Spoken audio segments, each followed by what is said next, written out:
बच्चों I am so scared, मैं इस हॉट एयर बलून में घूमने के लिए आया था, ऊपर मेरे को जाना था, लेकिन ये हॉट एयर बलून बेटा नीचे ही जाया जा रहा है। इसका मतलब पक्का कि जो बॉयंसी फोर्स लगना चाहिए ऊपर वो कम है इस बलून के मास से। बलून और हमारा मास मिला के जो ज्यादा है, तो मान लेते हैं इसका मास अगर m है, तो अब इसको मैं कैसे ऊपर ले जाऊं ताकि मैं अपनी जान बचा पाऊं। मेरे को जल्दी ही कुछ करना होगा, और क्या करना होगा, इसका मास कम करना होगा। मास कम कैसे करें?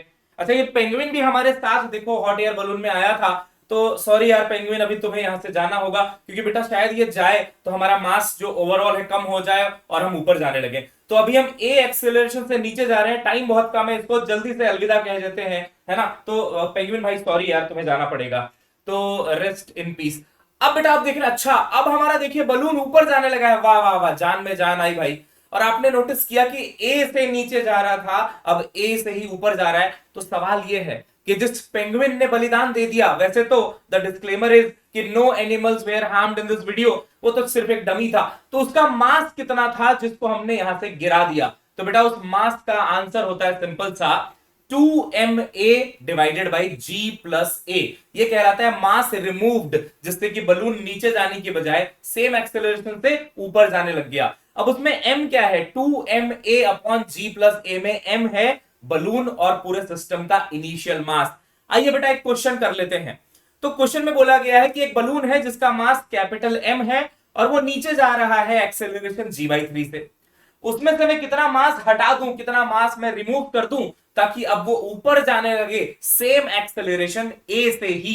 तो देखिए सिंपल सा फॉर्मूला आप लगाइए, 2ma divided by g plus a, जहां पे आप a के जगह पे रख देंगे g/3, क्योंकि ऐसा बोला गया है कि वो g/3 से नीचे जा रहा था और अब वो g/3 से ऊपर जा रहा होगा। तो जैसे आप g/3 रखेंगे और इसको आप बेटा सॉल्व करेंगे, आपका आंसर आएगा m/2, which is the correct answer.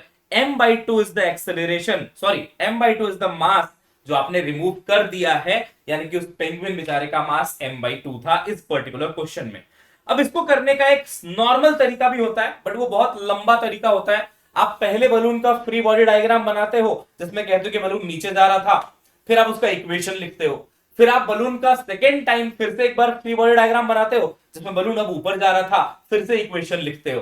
तो दो इक्वेशन लिखने में ही काफी समय लग जाएगा, फिर आप दोनों को सॉल्व करते हो, तब जाके आपको रिमूव्ड मास की वैल्यू मिलती है, विच इज बेटा m/2। तो इतना ना करें, आप अपना समय बचाएं, नीट में वैसे भी आपके पास समय की कमी होती है, आप ऐसा लिख लें। इसमें एक क्वेश्चन और भी बनता है कि मान लीजिए एक प्लास्टिक बॉटल है जो पानी के अंदर है, जो ऊपर जा रही है, हल्की है इसलिए ऊपर जा रही है, पानी का बॉयंसी फोर्स उसको ऊपर भेज रहा है ए एक्सेलरेशन से। अगर आप चाहते हो कि प्लास्टिक बॉटल नीचे जाए, तो आप उसमें मास ऐड करोगे ना, रिमूव थोड़ी ना करोगे, उसमें आप ऐड करोगे। तो कितना स्टैंड हम लोग ऐड कर दें कि प्लास्टिक बॉटल नीचे जाए सेम एक्सेलरेशन से, तो उसमें इस फॉर्मूले में बस यहां पे एक माइनस आ जाता है, क्योंकि दोनों अलग अलग केसेस हैं। बलून के केस में आपने मास को हटाया है, रिमूव किया है, तो उस केस में प्लस आता है। प्लास्टिक बॉटल को नीचे ले जाने के लिए आप मास ऐड करते हैं, तो ऐड के केस में यहाँ पे प्लस आ जाता है, और ये m होता है इनिशियल मास, चाहे बलून का हो चाहे प्लास्टिक का हो।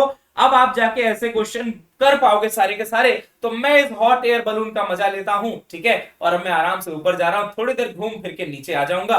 चैनल को इतने में आप सब्सक्राइब करके रखना ताकि ऐसी वीडियोस आपको और मिलती रहे। बाय बाय बच्चों, मिलते हैं, सी यू सून।